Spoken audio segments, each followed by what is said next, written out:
Congressman Rashida Tlaib now calling Israel an apartheid state, accusing it of engaging in racist oppression against Palestinians. And now Iranian Americans for Liberty is pushing back on the Congresswoman's anti-Semitic remarks, saying Tlaib spreads lies about Israel but never ever speaks the truth about the Islamic Republic of Iran and their terrorist proxy Hamas. Why is that?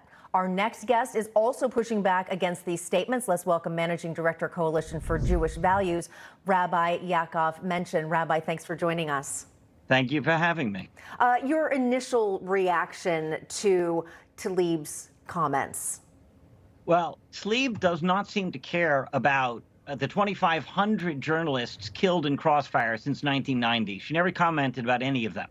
She doesn't care about the 268 terror attacks against innocent Israelis, including 3 murdered and 6 injured while enjoying Tel Aviv. We know that because the IDF was only in Jenin to arrest the people who planned and sent that terrorist and many of the others. She also doesn't even care about press freedom because Israel's the only country in that region with a free press, or even a semblance of freedom of a free press when you look at the others. She only cares about being able to say that the IDF shot this person on purpose based upon nothing other than her own hateful bias. This isn't the first time, of course, the Congresswoman has utilized rhetoric against Israel. Here's another example. Billions of dollars every year being issued to Israel, even though they are promoting racism and dehumanization. Palestinians aren't going anywhere, no matter how much money you send to Israel's apartheid government. It is our duty to end the apartheid system that for decades has subjected Palestinians to inhumane treatment and racism. How many Palestinians have to die for their lives to matter? Their homes have been demolished, that they've been targeted, that violence has been met by Israeli-led forces under Netanyahu's racist policies. What we're really telling Palestinians fighting apartheid is the same thing being told to my fellow Black Americans across our country here. Rabbi, I wanted to address the word apartheid. What's your response when she accuses Israelis of, having an apartheid state? There's only one country in the world with Jews and Arabs in its government, in its people, in its parliament, in its Supreme Court. Only one country in the entire world. When she points fingers at that one country and calls it an apartheid state, she is telling you she is a racist biased against Jews.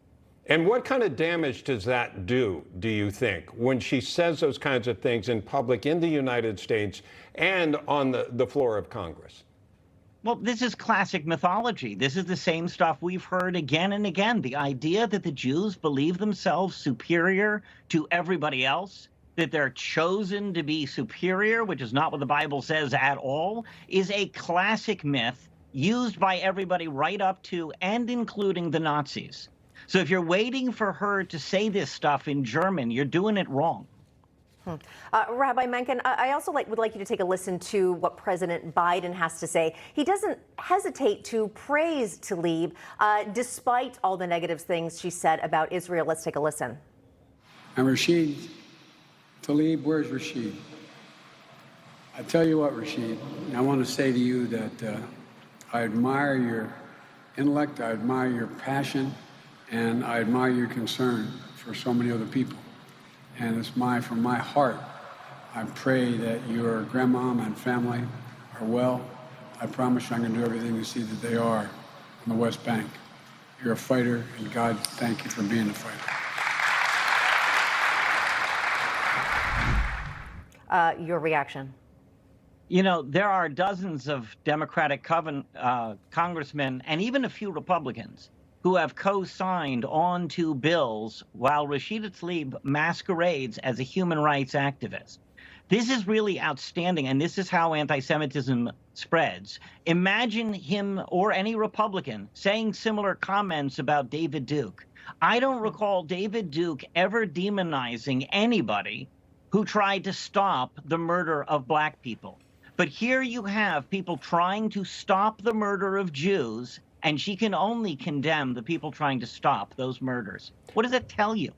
Let me ask you kind of a different topic a little bit. Iran, some of the leadership there, talking about utilizing nuclear weapons on the streets of New York.